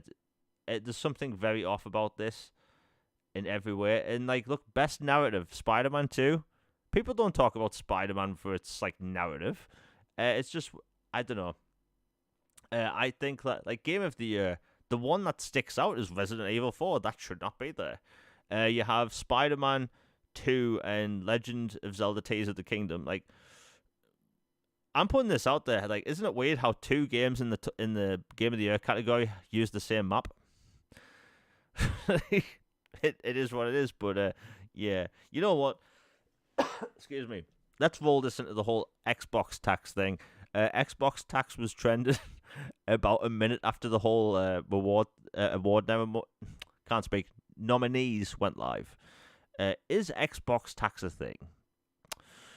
I think that's a weird one because I've talked about this before. If you are a journalist, game journalist, and you are in between the age of, I want to say 25 and 45, there's a big chance that you grew up with PlayStation and maybe never changed preference. Right?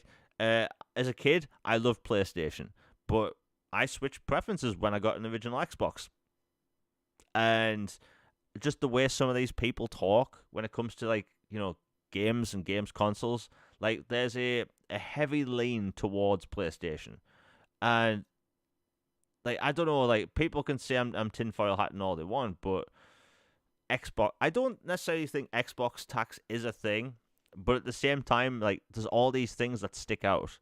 You know, Starfield uses the same Bethesda RPG formula as previous Bethesda games. Yeah, it's the one Bethesda game that gets the worst treatment. Like, you can't talk about Starfield online without getting replies that are like horrible.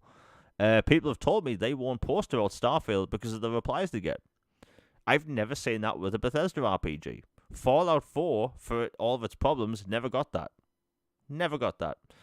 You know, the first Call of Duty under Xbox is the worst reviewed one. The second all these nominees come out, people don't question the reason for some of the nominations, but they'll rather say, hey, Xbox needs to step up the game. There's something weird about it all. Like, Logan, you want to bring up the Xbox tax thing. Like, do you think it's a thing? Like, what sticks out to you as to what would make people think this outside of the nominees thing? To me, it's kind of a complicated question because, you know, if you dive into it and look at it, you're like, what would an Xbox tax imply?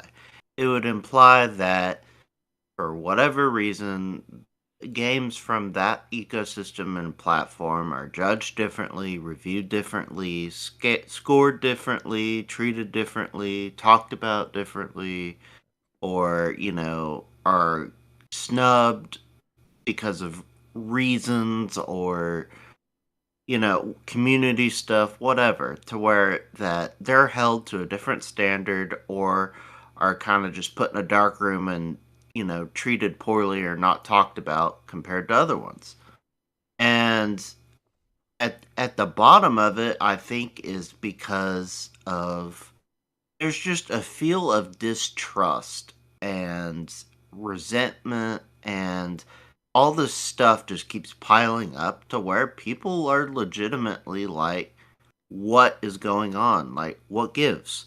Because, people are not blind. I know people in certain bubbles and communities like to put their head in the sand or pretend that, oh, this is just people, being,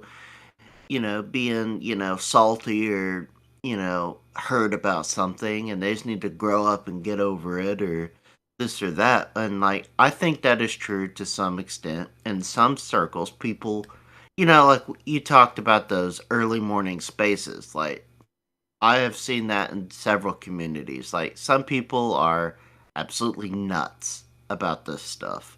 Towards like, it, it's okay, man.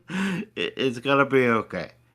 But on the other hand, I think when enough stuff starts piling up, if you have eyes and you have ears, use them. Think about it. Use your brain. Like, okay, what am I seeing and hearing? And all this stuff, you follow this rabbit trail, this breadcrumbs. You're like, where's this leading me?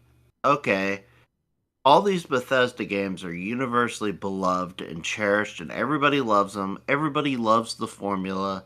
They laugh about the horse falling through the floor of Bruma, and or like a giant kicks you into the atmosphere, or arrow glitches. This. Oh, it's Bethesda charm.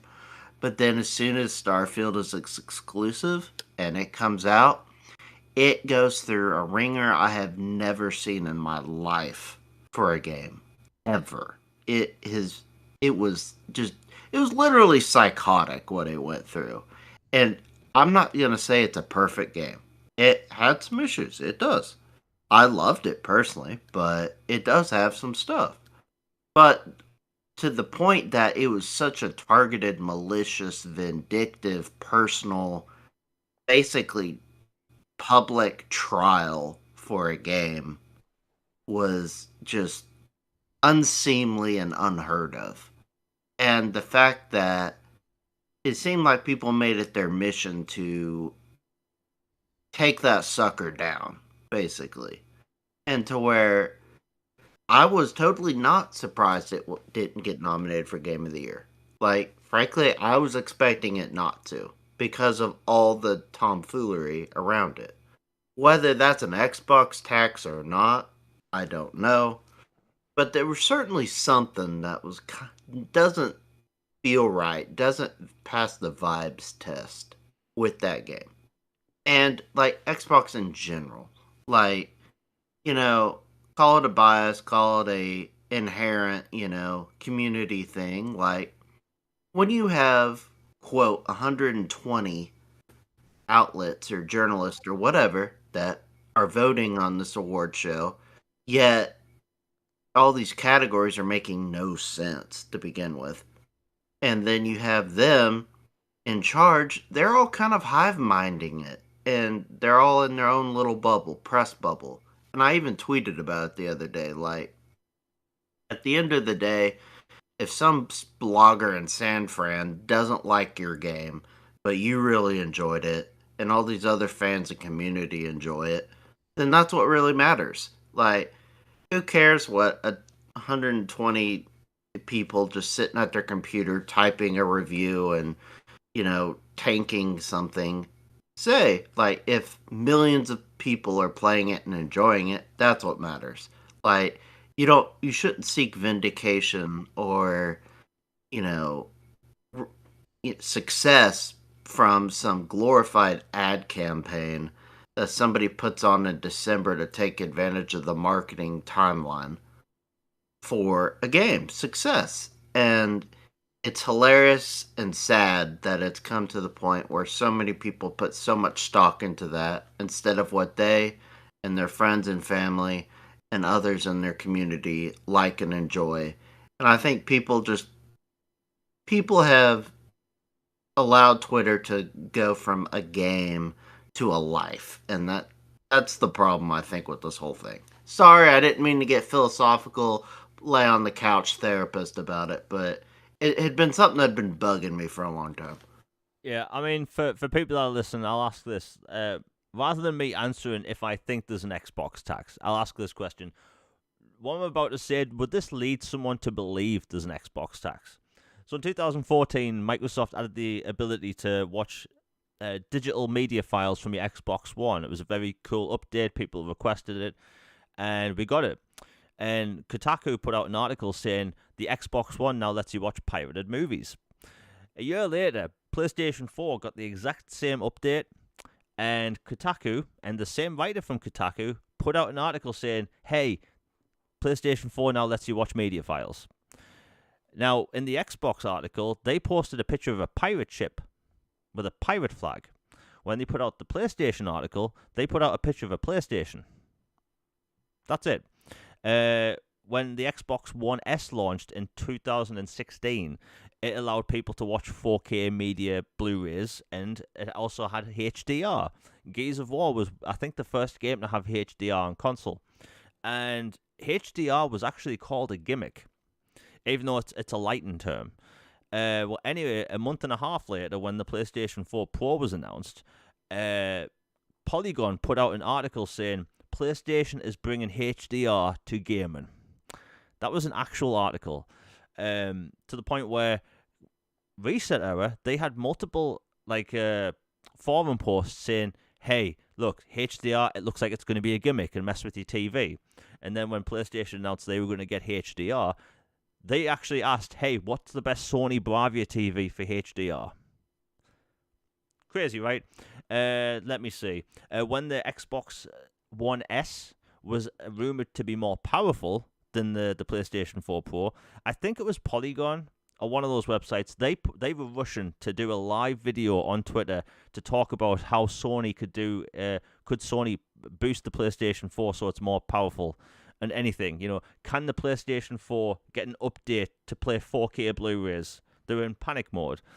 And then the switch from the power narrative shifted just because, the Xbox One came out in 2013, and for 3 years we heard about Resolution Gate. Every single game that came out got tested by Digital Foundry, and people were making memes, Resolution Gate this, Missing Grass that. And then the second Microsoft puts out a more powerful console, silence. Nobody cared about power anymore all of a sudden. Bit weird that, isn't it? How every game used to get talked about and tested, and now it's just a few. And maybe that has something to do with there being more hardware, but there was a massive shift from talking about resolution and power to the second Microsoft launched their new console. To the second. And this has gone on for years. It's gone on for years. Microsoft buys some studios, it's bad. Sony buys some studios, it's good. Microsoft buys Activision, and all we hear is Microsoft shouldn't buy a publisher. Yet those same people were saying, maybe Sony should buy Take-Two and Square Enix. So, is it, two wrongs make a right, or is it okay now? Just because. And we've seen this all the time, and I just think it sticks out.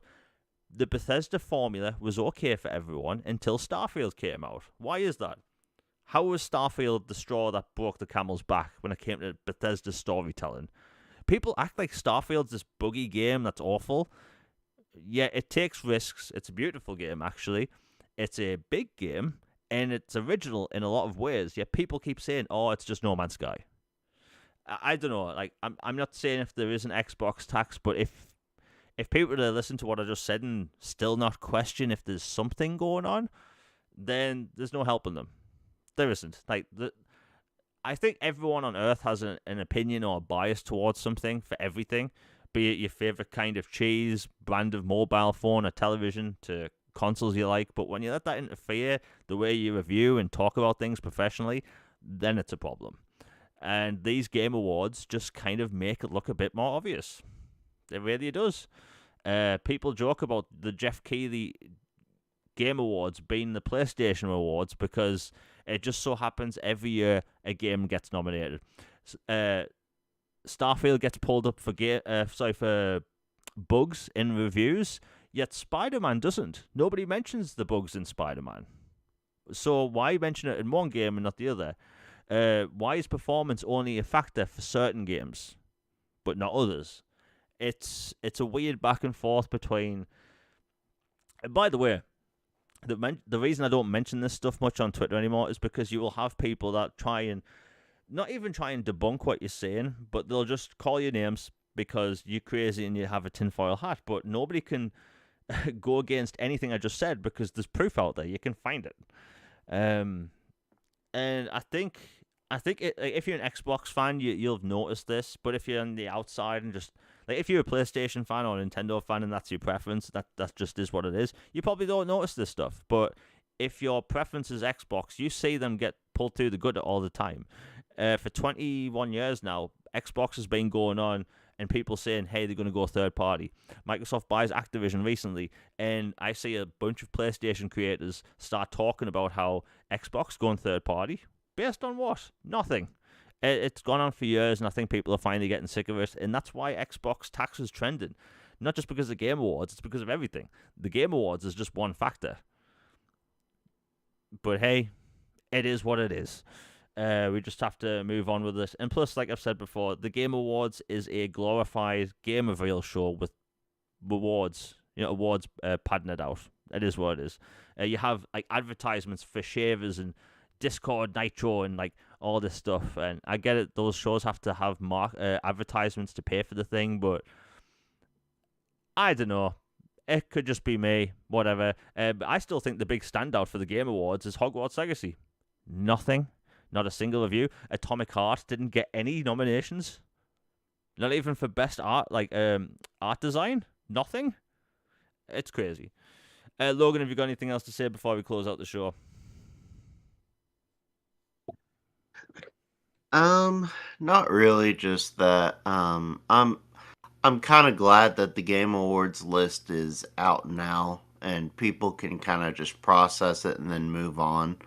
And move on back to the games that are coming out. And hopefully there'll be some really cool reveals at the show, because that's why I tune in, frankly. It is basically a mini E3 in a way, which is another reason why it's kind of odd for it to be an award show instead of like BAFTAs or DICE or Golden Joystick or whatever. But, at the end of the day, I'm not surprised at how it went. I personally think they need to revamp some things if they want to be taken more seriously and want to be, undisputed this or that. Like, have more transparency in the voting and the panel, or maybe expand that panel list a little bit. Have some categories that make sense, or at the very least, have people nominated in those categories that actually follow the category, and like add some categories. Just it is what it is. I'm not gonna get myself too bothered about it. I'm not surprised. I'm disappointed, but it's all good. Yeah. Anyway, everyone in chat's been awesome today, outside of the few trolls, but it happens, unfortunately. We will be back at the same time next week. There should be some news dropping between now and next week, because Baldur's Gate 3 is getting an announcement release date this week. So I'm guessing that game's going to be in December. But yeah, same time next week. I'm hopefully trying to get out a video by Monday. Either way, have a few videos planned. Everyone in chat, again, been awesome outside of a few. We hope everyone has a good day, and all of our socials in the description down below, as well as the link to my last video, which was 10 biggest games coming out in November. A bunch of those are still yet to come out. Anyway, thank you everyone. We'll be back next week. We are out. Peace, everybody.